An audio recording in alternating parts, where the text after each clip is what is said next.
और गरबा पंडाल के बाहर बाकायदा संगठन मौजूद हैं जो प्रदर्शन कर रहे हैं और अपने दिशा निर्देश लागू कर दिए। जय श्री राम, जय जय श्री राम, जय श्री राम, जय श्री राम, जय श्री राम, जय श्री राम, जय श्री राम, जय श्री राम। पूरा देश नवरात्र के जश्न में डूबा है और गरबे की धुन पर झूमने को बेताब है, लेकिन त्योहार के बीच गरबे में एंट्री पर नया बवाल मचा है। बवाल भी ऐसा कि सियासी पार्टियां और नेता तो उलझे ही हैं, बड़े बड़े धर्मगुरु और मौलाना भी आपस में भिड़ गए हैं।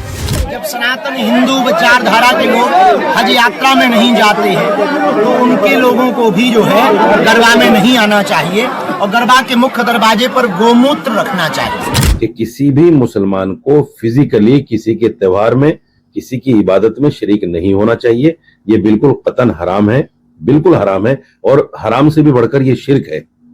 शिर्क को अल्लाह पसंद नहीं करेगा। कहीं गरबे में एंट्री को लेकर नई गाइडलाइन बन गई है तो कहीं गंगा जल और गौमूत्र वाला फॉर्मूला बनाया जा रहा है। उत्सव में एंट्री पर ऐसा बवाल मचा है कि गरबे के रंग से ज्यादा चर्चा इस पर छिड़ी जंग की है।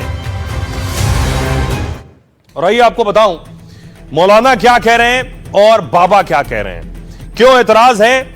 और बड़ी बात यह है कि दोनों लगभग एक ही बात कह रहे हैं। देखिए, धीरेन्द्र शास्त्री कह रहे हैं कोई भी सनातनी हज यात्रा के लिए नहीं जाता है तो दूसरे धर्म का व्यक्ति भी गरबा में शामिल ना हो। गरबा पंडाल के गेट पर गौमूत्र रखना चाहिए और अंदर आने वालों पर गौमूत्र छिड़कना चाहिए, इससे विधर्मी खुद ही अंदर नहीं आएंगे। मौलाना साजिद रशीदी कह रहे हैं इस्लाम कहता है मुस्लिम दूसरे धर्म के उत्सव में ना जाएं, यह बिल्कुल हराम है जिसे अल्लाह पसंद नहीं करेगा। जो लोग कहते हैं हम तो मक्का मदीना नहीं जाते हैं, वो अगर मक्का मदीना जाना चाहते हैं तो कलमा पढ़वा देता हूं। विनोद बंसल कह रहे हैं नवरात्र में कुछ लोग गड़बड़ी पैदा करने की कोशिश करते हैं। जो लोग भारत माता की जय नहीं कहते वो देश में रहकर वंदे मातरम नहीं बोलते, वो भला मां दुर्गा की जय कैसे बोल पाएंगे।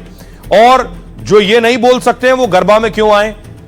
एसटी हसन सपा नेता कह रहे हैं गरबा उत्सव में गैर हिंदुओं की रोक का वो समर्थन करते हैं, मुसलमान बच्चों को वहां बिल्कुल भी नहीं जाना चाहिए। मेरी अपील है कि मुस्लिम लड़के हिंदू लड़कियों को बहनें समझें। नितेश राणे मंत्री हैं, वो कह रहे हैं इस्लाम वैसे भी मूर्ति पूजा का समर्थन नहीं करता है, फिर मुसलमानों के गरबा में आने की क्या वजह है। आइए आपको सुनवाता हूं, सुनिए जरा इस पर सियासतदान और धर्मगुरुओं में तकरार।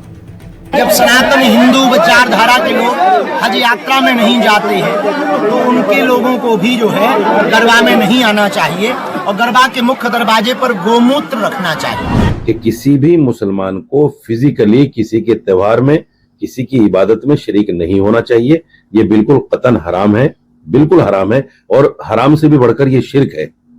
शिर्क को अल्लाह पसंद नहीं करेगा। इसलिए मुसलमानों को चाहिए किसी को भी खुश करने के लिए, चाहे वो उसका दोस्त है या उसकी महबूबा है या जो भी है, किसी को भी खुश करने के लिए इस तरह की कोई हरकत ना करें, ईमान जाने का भी खतरा है। ये एक धार्मिक आयोजन है और वहां पे किसी देवी की पूजा में ये आयोजन होते हैं।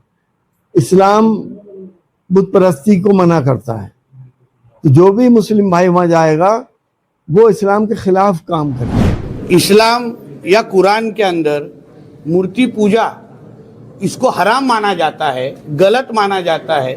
वैसे लोगों को आप डांडिया नवरात्रि में क्यों आने देंगे? क्या करेंगे वो लोग अंदर आके? उनके लिए ये डांडिया, ये नवरात्र के जो फेस्टिवल, ये जो इवेंट है, उनके लिए लव जिहाद के अड्डे है। अब मैं आपको बताऊं, आपने धर्मगुरुओं को सुन लिया, लेकिन गाइडलाइंस क्या है, क्या दिशा निर्देश हैं जिस पर बवाल हो रहा है। देखिए, सबसे पहले मध्य प्रदेश से शुरुआत करता हूं। बिना पहचान पत्र के आयोजन स्थल में प्रवेश नहीं दिया जाएगा। कार्यक्रम स्थल पर सीसीटीवी कैमरा लगाना जरूरी होगा। महाराष्ट्र में वीएचपी ने नियम बनाए, माथे पर तिलक और हाथों पर कलावा हो, गंगा जल और गौमूत्र का आचमन हो, वरा देवता और मां दुर्गा की तस्वीर को नमन कराया जाए। राजस्थान में भी वीएचपी और बजरंग दल के नियम है, आधार कार्ड की जांच होगी, तिलक लगाने पर ही प्रवेश मिलेगा। आयोजन स्थल पर गंगा जल और गौमूत्र का छिड़काव किया जाएगा। सुनिए सियासतदान क्या कह रहे हैं इस पर। गरबा वाले अगर सख्ती करते हैं तो करना चाहिए, क्योंकि मुस्लिम समाज में इन चीज़ों से वैसे भी कोई लेना देना नहीं है, और कोई उसका दुरुपयोग करता है और जाता है तो सदा भुगतेगा, भुगतना चाहिए। भाव तब पैदा हो सकता है जब आप भगवती के प्रति अपनी आस्था रखते हैं। तो ये इवेंट नहीं है, मैं किसी से परहेज नहीं रहा है, हमारी सनातन, हम किसी से परहेज नहीं करते हैं, लेकिन हम पूजन के स्थान पर हर किसी को जान नहीं आने देते। एक धर्म के आदमी को बुलाना हो तो एक धर्म के आदमी को बुलाइए, लेकिन जिस तरह से कम्युनिकेट किया जाता उससे एकदम आग लगाने वाली बात है, देश को क्षति पहुंचाने की बात है। ध्यान में रख करके ऐसा किया जा रहा है, वह गलत है। तो ये लव जिहाद जैसे घटना नहीं हो, इसके प्रति समाज में एक जागरूकता है, इसलिए इस प्रकार की चर्चाएं चल रही है। पर मुझे लगता है कि इससे कोई फर्क नहीं पड़ता। लॉ एंड ऑर्डर बहुत अच्छा है और बहुत अच्छे उत्सव मनेंगे। तो गरबा और नवरात्र की बात हो रही है, तो योगी आदित्यनाथ की दुर्गा शक्ति भी आज सामने आई। तस्वीर मैं आपको दिखाऊं, योगी आदित्यनाथ के साथ आप महिला पुलिस देख रहे हैं। महिलाओं को सशक्त किया है पुलिस में योगी आदित्यनाथ ने। उसकी एक तस्वीर आई जो शुरू में मैंने आपको दिखाई, अगली तस्वीर देखिए। यह एनकाउंटर किया है योगी की पुलिस ने, महिला पुलिस ने, और पहला एनकाउंटर है योगी की महिला पुलिस का। क्यों किया था? पुलिस में चलाएगा गोली? क्यों चलाई थी पुलिस में? मैं बचने के लिए चला दी थी। भाई अब आपको सुनवाता हूं, सुनिए जरा योगी की महिला पुलिस जिन्होंने पहला एनकाउंटर किया है वो क्या कह रही है। रोड की तरफ से एक व्यक्ति आ रहा था, वाहन सवार था वो। उस व्यक्ति को उसने इशारा किया गया कि वह रुक जाए चेकिंग हेतु, परंतु उसने महिला फोर्स को देखकर अपनी वाहन को मोड़ने की कोशिश करी और वो फिसल कर गिर गया। महिला पुलिस टीम को अपनी ओर आता देख उसने जान से मारने की नियत से महिला टीम पर फायर किया। आत्मरक्षार्थ फायरिंग महिला पुलिस द्वारा की गई, जिसमें वह घायल हुआ है। इस व्यक्ति से एक मोबाइल, एक टैब, एक अवैध तमंचा, एक खोखा, एक कारतूस तथा एक चोरी की स्कूटी बरामद हुई है। गर्व की अनुभूति है, जहाँ माना जाता है अबला नारी अबला है, सबला है, तो ये सबको नकारते हुए एक बिल्कुल जा रहा है कि नारी अबला नहीं बल्कि सबला है। राइट, खबरों में आगे बढ़ते हैं। आज की एक और बड़ी खबर है, एक बड़े नेता आज जेल से बाहर आए। आजम बाहर आए, अब आखिर क्या करेंगे, सवाल ये उठ रहे हैं। आजम खान जेल में थे, लगभग यही जेल है जो आप देख रहे हैं, जिला कारागार सीतापुर। लगभग 2 साल से जेल में बंद थे। आज बाहर आना था आजम को, तो देखिए तैयारियां क्या की गई थी। जेल के बाहर कड़ी सुरक्षा थी, पुलिस अनाउंसमेंट कर रही थी, एलानियां कर रही थी कि कार्यकर्ता ना जुटने पाए। अगर ग्रुप बना के कहीं खड़े हैं तो कृपया शांति व्यवस्था बनाने में पुलिस का सहकार्य कीजिए, और कृपया आप अपने काम और अपने घर की तरफ प्रस्थान करिए। शांति व्यवस्था बनाने में पुलिस का सहकार्य कीजिए। जितने भी गाड़ी में बैठे तमाम लोग हैं, आप कृपया अपने वाहन यहां से निकल के चली जाइए। धारा 144 लागू है, हमें यहाँ शांति व्यवस्था बनाने रखने में प्रशासन और पुलिस का सहयोग करिए। अगर ग्रुप बना के कहीं खड़े हैं। और उसके बाद आजम खान बाहर आए जेल से, लगभग 23 महीने बाद जेल से बाहर निकले। सीतापुर जेल से बाहर कार्यकर्ता इंतजार कर रहे थे। वो यहाँ पर मौजूद हैं।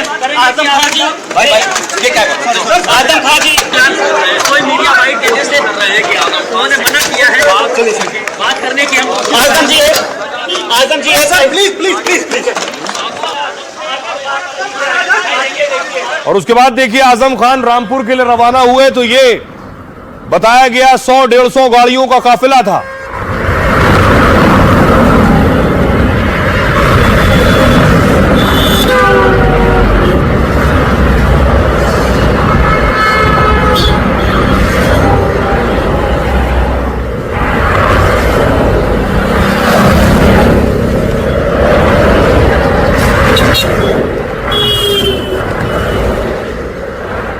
आइए अब आपको लिए चलता हूं। आजम का काफिला जब रामपुर पहुंचा तो क्या तस्वीर थी। अच्छी खासी फैन फॉलोइंग रामपुर में उनकी है, उनके समर्थक हैं। तो देखिए जरा आजम खान का और उनकी गाड़ी का फूलों से स्वागत हुआ। ये देख रहे हैं रोड के दोनों तरफ लोग इंतजार कर रहे थे आजम खान का।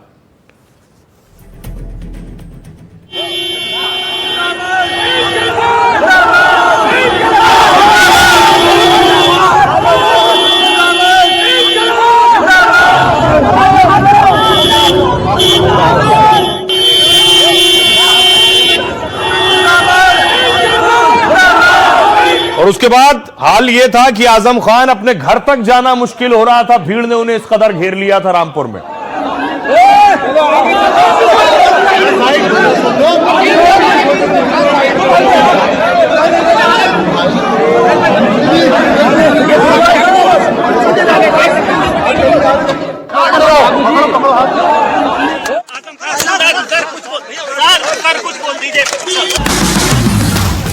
तेईस महीने से जेल आजम बने थे, अब जाकर आजादी मिली। सीधे गाड़ी में बैठकर जेल से बाहर आए तो वही पुराना भौकाल दिखा। चेहरे पर काला चश्मा, बदन पर काली सदरी और सदरी के नीचे सफेद कुर्ता। पत्रकार पूछते रहे कुछ तो बोलिए, लेकिन बिना गाड़ी का शीशा खोले भीतर से ही हाथ हिलाते रहे। फिर बोले, पत्ता पत्ता बूटा बूटा हाल हमारा जाने है। भले ही करीब 2 साल जेल में बंद रहे हों, लेकिन रौला कम नहीं हुआ। सीतापुर से रामपुर ले जाने समर्थकों का हुजूम पहुंचा था और जब गाड़ियां हाय हाय करती हाईवे पर निकली तो देखने वाले सन्न रह गए।